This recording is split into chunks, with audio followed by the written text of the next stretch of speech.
राजनीति और धर्म बिल्कुल एक साथ चल रहा है। पहले भी ऐसा होता था, लेकिन जो फासला था अब खत्म हो गया है।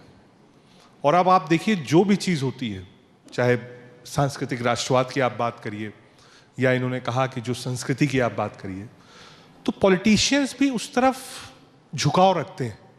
इसीलिए आज जो धर्म है वो बिल्कुल राजनीति को गवर्न कर रहा है। पवन सर, आपसे शुरू करूं। सबको प्रणाम। देखिए, भारत जैसे देश में धर्म हर जगह गवर्न करता है।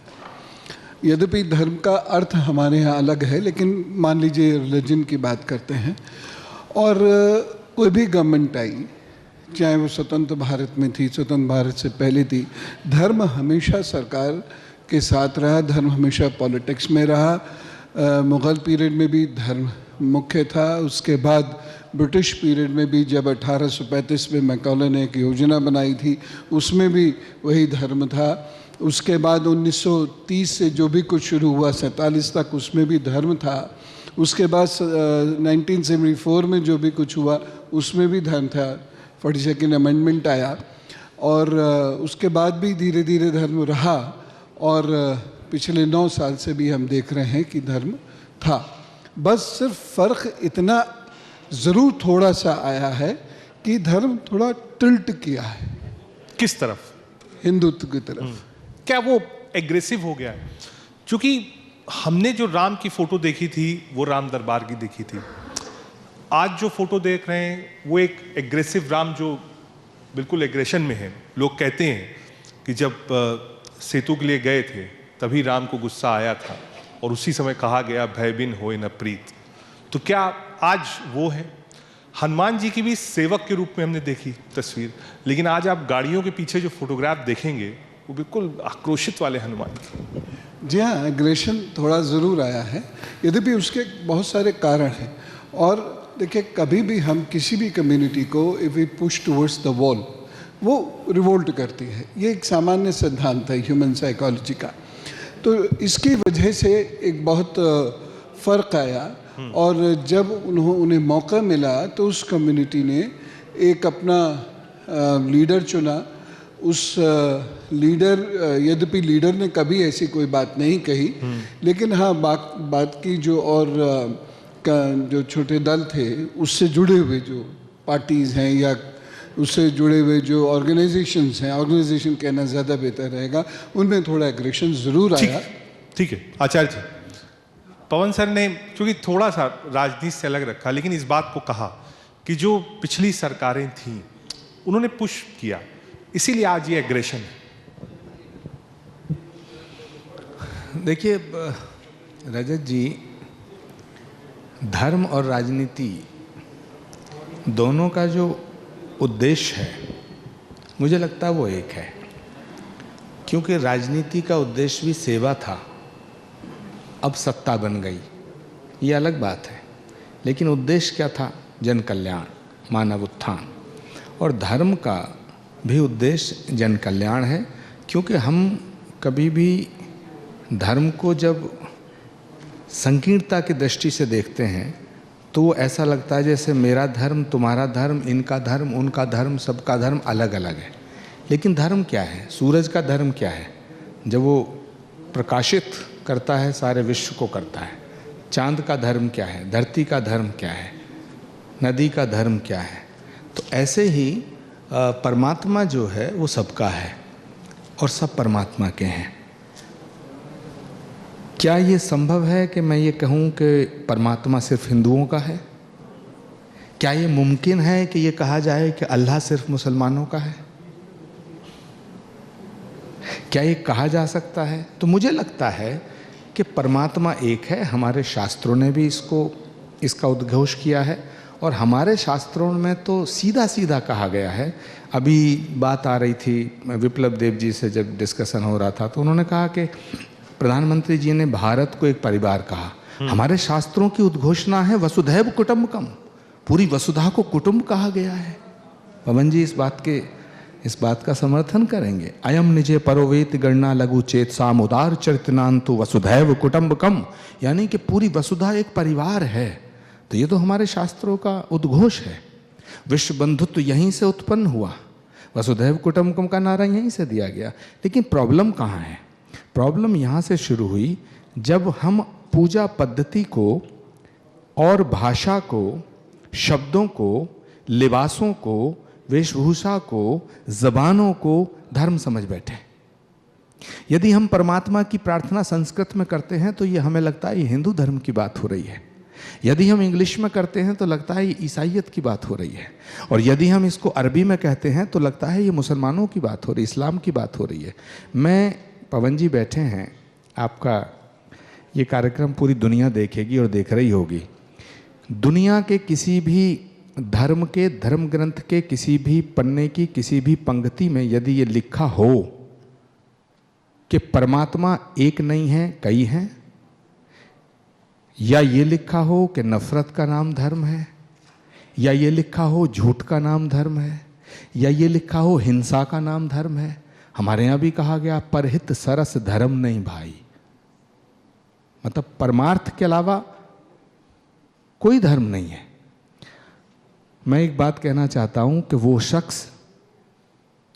शख्स जो किसी से मोहब्बत नहीं करता, वो शख्स जो किसी से मोहब्बत नहीं करता, धोखा है इबादत का, इबादत नहीं करता। क्या बात है। कौन सर, ये देखिए थोड़ा सा इनडायरेक्टली उन्होंने कहा कि धर्म, एग्रेशन और परमात्मा, तीनों चीज कनेक्ट करके आचार्य जी ने कही। और सीधा वो था कि साहब कौन सा धर्म ऐसा है जो आपको इजाजत देगा कि आप हिंसा करिए, एग्रेशन करिए?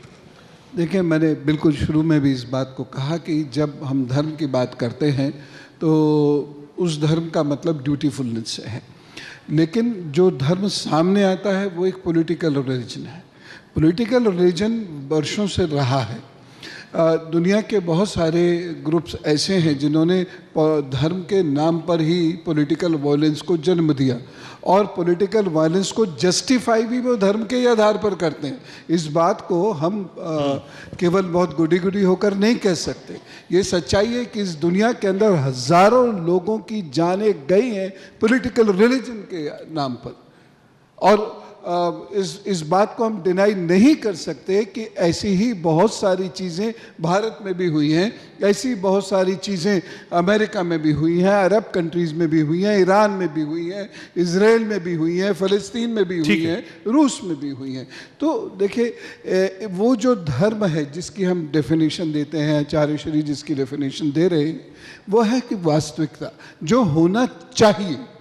मैं ये मानता हूं ऐसा होना चाहिए, लेकिन ऐसा हो नहीं रहा, इसको भी एक्सेप्ट करना पड़ेगा। आचार्य जी, एक्सेप्ट करना पड़ेगा, क्योंकि कहीं ना कहीं प्रॉब्लम उसी धर्म से है या धर्म के उसी विचार से है जिसमें पॉलिटिकल इंट्रूजन होता है और उसको स्टैब्लिश करने के लिए बंदूक उठाई जाती है।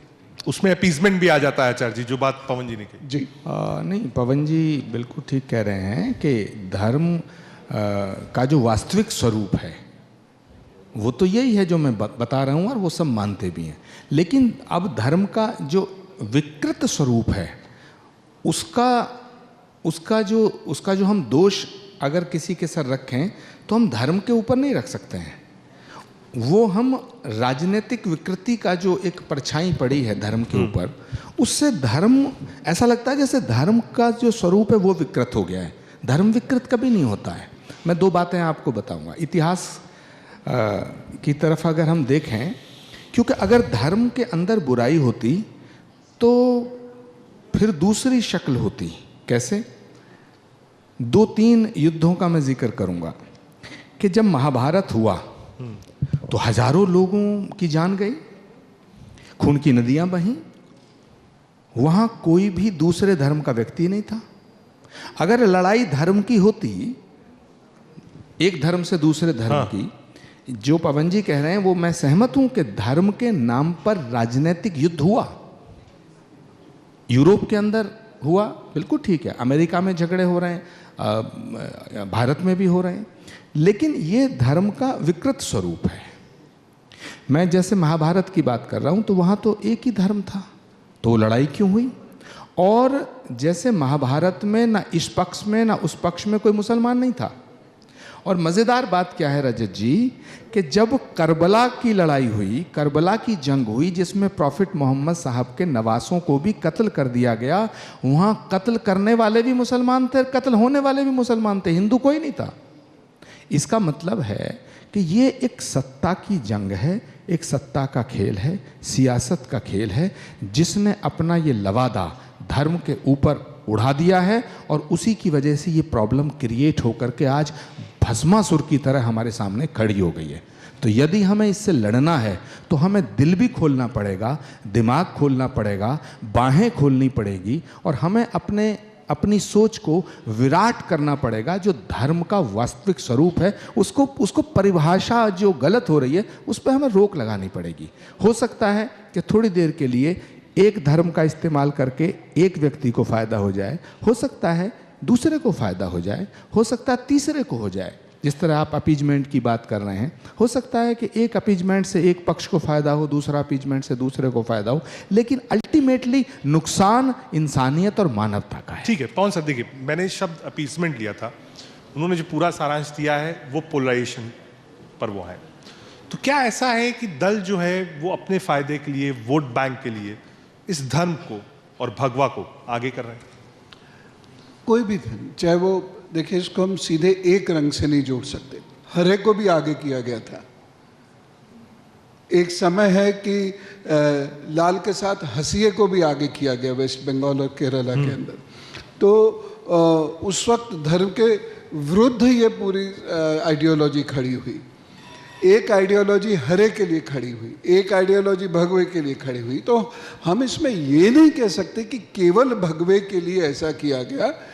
लगभग सभी धर्मों का उपयोग, दुरुपयोग पॉलिटिक्स के लिए किया गया है। ये बात सच्चाई है कि पॉलिटिक्स का एक वक्त वो था जहाँ जामा मस्जिद से एक खबर दिलवाई जाती थी कि फलां को वोट देना है। ये हुआ है इस देश के अंदर, हिस्ट्री है, इसको हम डिनाई नहीं कर सकते। और मैं इसको मानता हूँ, इतिहास किसी का नहीं होता, ना मेरा होता ना वो किसी और का होता। इतिहास केवल इतिहास का होता है, उसे हम डिनाई नहीं कर सकते।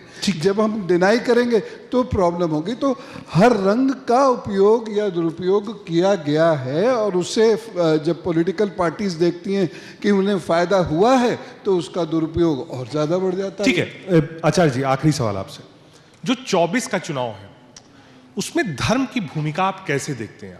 एक तरफ राष्ट्रीयवाद, दूसरी तरफ सांस्कृतिक राष्ट्रवाद, एक तरफ वाराणसी अब देखिए चल रहा है, उधर उज्जैन में कॉरिडोर बना है, मथुरा की बातचीत हो रही है। तो ये 3-4 मुद्दे जो हैं धार्मिक, यूनिफॉर्म सिविल कोड भी इससे आप थोड़ा सा जोड़ कर देख लीजिए। तो ये जो 3-4 इश्यूज हैं, क्या यही फॉरवर्ड इश्यूज हैं 24 के चुनाव में? मैं 10 मिनट से यही सोच रहा था कि आपका आखिरी सवाल इस मोड़ पे लाएगा कि 2024 में ये होना भी चाहिए, क्योंकि राजनीति से राष्ट्र चलता है, तो ये भी आवश्यक है। और आपका सवाल बड़ा गंभीर है। 2 बातें मैं कहना चाहूँगा। एक तो बहुत ही ज़्यादा प्रचलित हो रहा है एक शब्द हिंदुत्व और सॉफ्ट हिंदुत्व। हाँ, तो इस पर मैं कहना चाहता हूँ कि सॉफ्ट हिंदुत्व और हार्ड हिंदुत्व नहीं होता है। हिंदुत्व का मतलब ही सॉफ्ट है। क्यों? क्षमा का नाम हिंदुत्व है, दया का नाम हिंदुत्व है, करुणा का नाम हिंदुत्व है, प्रेम का नाम हिंदुत्व है। क्षमा, त्याग, तपस्या, बलिदान और सद्भावना का नाम हिंदुत्व है। जोड़ने का नाम हिंदुत्व है, तोड़ने का नाम हिंदुत्व नहीं है। अब प्रश्न ये पैदा होता है कि फिर हिंदुत्व जो भगवान श्री राम जिस माँ ने केकई ने उनको श्राप कहा कि भाई तुम वन को जाना है, सब आप जानते ही हैं, तो जिसने उनको वन गमन का आदेश दिया और षड्यंत्र किया, जब वो जाते हैं तो कहते हैं लक्ष्मण थोड़ा रुको, एक भूल हो रही है, एक चूक हो रही है। क्या? कि माँ केकई का आशीर्वाद लिए वन को जाना पड़ रहा है, ये उचित नहीं है।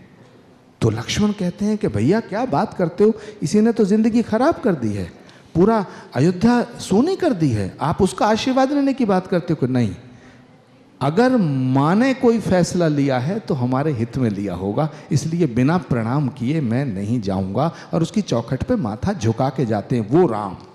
उसी पर वो लाइन कही गई कि पुत्र को पुत्र हो सकता है, माता को माता नहीं। ठीक है। तो अब रजत जी सवाल इस बात का है कि पवन जी की भी चिंता और चिंतन जो है, और मेरा भी, आपका भी, इस देश में रहने वाले सभी प्रबुद्ध लोगों का यही चिंतन है कि जो धर्म है वो सबके लिए है, या धर्म मेरा, आपका, आपका, आपका, सब अलग अलग है। ठीक है, हमारी पूजा पद्धति तो अलग अलग है, कोई प्रणाम कैसे करता है, कोई कैसे करता है, कोई कैसे करता है। पर मेरा निवेदन मात्र इतना है, 2024 का चुनाव होगा। अभी पवन जी ने एक बात कही, मैं उससे बिल्कुल सहमत हूँ कि मस्जिदों से ये आवाज़ देना कि किसी को वोट दो, इसको वोट दो, ये गलत है। लेकिन अगर ये गलती हुई है तो इस गलती के बदले में ये कहना कि मंदिरों से आह्वान होने लगे कि इस पार्टी को वोट दो, ये एक ये तो फिर बड़ा प्रॉब्लम क्रिएट हो जाएगा। तो मैं ये मानता हूं कि राजनीति का जो मकसद है उसे वो राजनीति होना चाहिए, धर्म का जो लक्ष्य है और धर्म का जो उद्देश्य है वो धर्मगुरुओं को उसको परिभाषित करना चाहिए। परंतु अगर एक गलती हुई है तो उसके बदले में हम दूसरी गलती करें, इससे नुकसान हमारे देश का होगा। तो मैं निवेदन ये करना चाहूँगा इस मंच से कि धर्म की परिभाषा जो गलत लोगों तक पहुंच रही है उसको सही परिभाषित करने का जो दायित्व है वो धर्म गुरुओं का है, और मुझे लगता है सभी धर्मों के धर्म गुरुओं को आगे आना चाहिए। पवन जी, सर्वे भवन्तु सुखिनः सर्वे सन्तु निरामय, यही हम लोगों का संदेश होना चाहिए। कोई भी मिले अपनी पूजा पद्धति के अनुसार वो किसी भी तरीके से बातचीत करे या कुछ भी करे, लेकिन हमारा ये फ़र्ज़ नहीं बनता कि हम समाज के बीच में दो फाड़ करें। हमारा ये फ़र्ज़ नहीं बनता कि हम धर्म के नाम पर किसी को अग्रेसिव होने दें, आक्रामकता होने दें। ये इसे हमें रोकना चाहिए। न्याय का जो दायित्व है वह केवल न्यायालयों का ही नहीं है, व्यक्तिगत स्तर पे हमारा आप का भी है, आप सबका भी है। और ये बहुत ज़रूरी होता है कि किसी भी विचार को, विचारधारा को ढंग से, गहराई से समझा जाए और उस अनुसार चला जाए। जैसे धर्म की स्थापना की बात करते हैं, तो धर्म की स्थापना यदि देश में होगी तो देश का विकास होगा, उन्नत होंगे, और न केवल उन्नत होंगे बल्कि शांति के साथ उन्नत होंगे। बहुत शुक्रिया आप दोनों का, आप तशरीफ लाए। बहुत thank you. For more such videos, subscribe to the NewsX YouTube channel, hit the bell icon.